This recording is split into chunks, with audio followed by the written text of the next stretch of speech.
सद्गुरुवे नमः। बिना त्याग शक्ति जब तक आपके हृदय में नहीं आ जाए तब तक आप संतोष रूपी प्रसाद ग्रहण नहीं कर सकेंगे, और जब तक संतोष नहीं ग्रहण करेंगे तो फिर सुख कहाँ से होगा। कामः समुद्र माँ विवेश, काम सागर की भांति अतृप्त है। इसका ज्यों ज्यों आप पूर्ति करना चाहेंगे त्यों तो उसमें कोलाहल होते चला जाएगा। जैसे अनादिकाल से समुद्र में अरबों खरबों नदियाँ से पानी जा रही थी, क्या उसका पूर्ति हो गया और उसमें कोलाहल होगा और पानी आवे। उसी भांति आपका जीवन लीला समाप्त होने वाला है। यह शरीर अब जर्जर हो गया, इंद्रियां शिथिल हो गई, फिर भी क्या तृष्णा शांत हुआ? नहीं। त्याग शक्ति को बढ़ाने के लिए क्या होगा? विषय पर मन पर निग्रह करके विषय पर जो है दमन करना होगा। इसके लिए सद्गुरु के शरण में जाइए। एक मैं अनुपम बलिदान बता रहा हूँ ये लघु कथा के माध्यम से।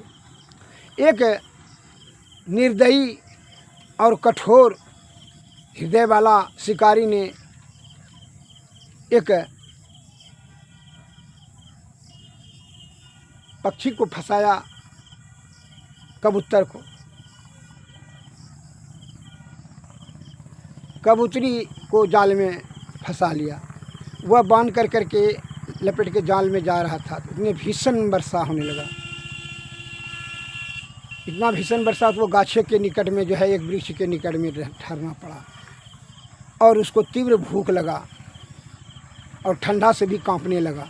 वर्षा जो लगातार हुआ जो है ना, तो ठंडा से भी कांपने लगा। और उसी वृक्ष पर जो है कबूतर भी था, उसी का पति, कबूतरी का पति कबूतर भी था।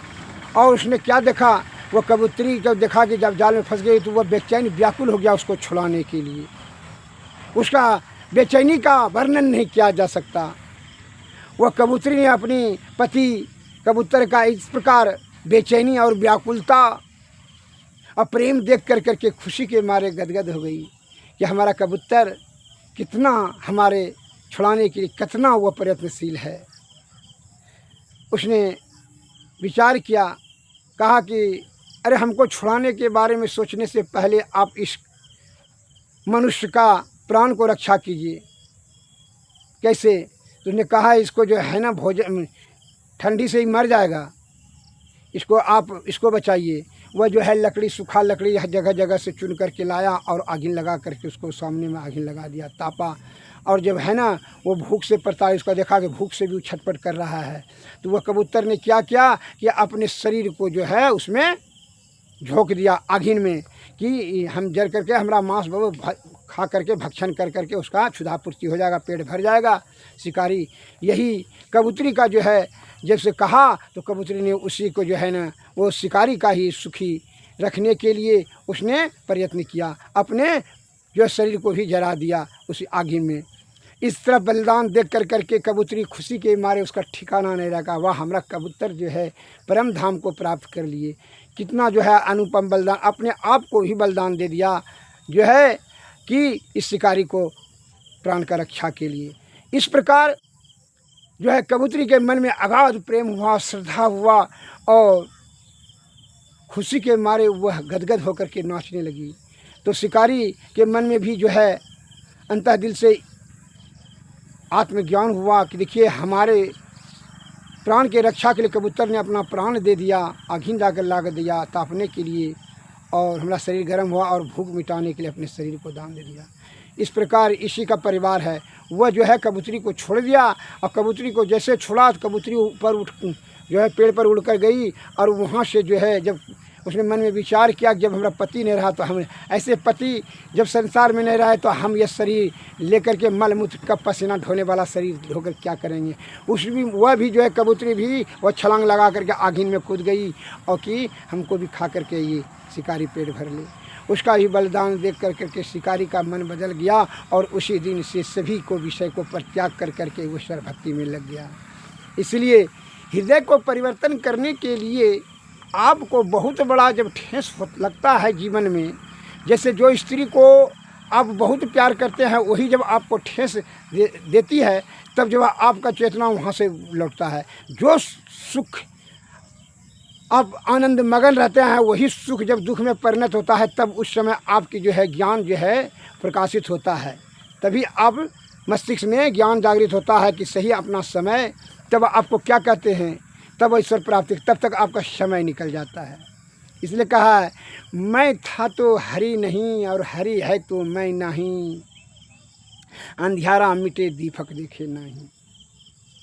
हे हमारे भारत के प्यारे सज्जनों, इसका तात्पर्य यह कहना चाहता है इस दोहा से संत महात्मा कि आप जो है क्या करें कि जब आपका समय है तब तक तो आप हरि का आदर नहीं करते हैं, विषय भोग में लिप्त रहते हैं।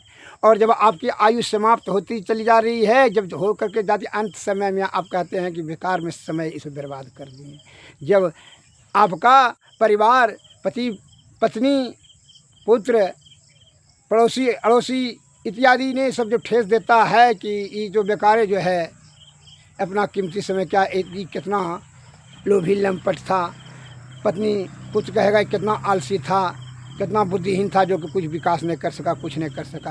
हम लोगों के सुख समझे आप कितना भी करते लेकिन फिर भी प्रशंसा आपको नहीं होगा।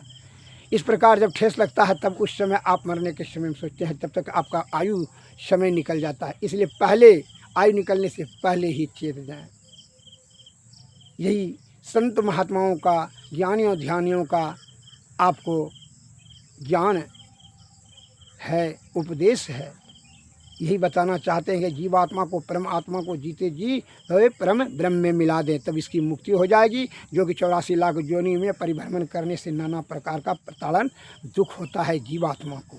अतः इसी के मुक्ति के बारे में सर्वप्रथम सोचना परम कर्तव्य है।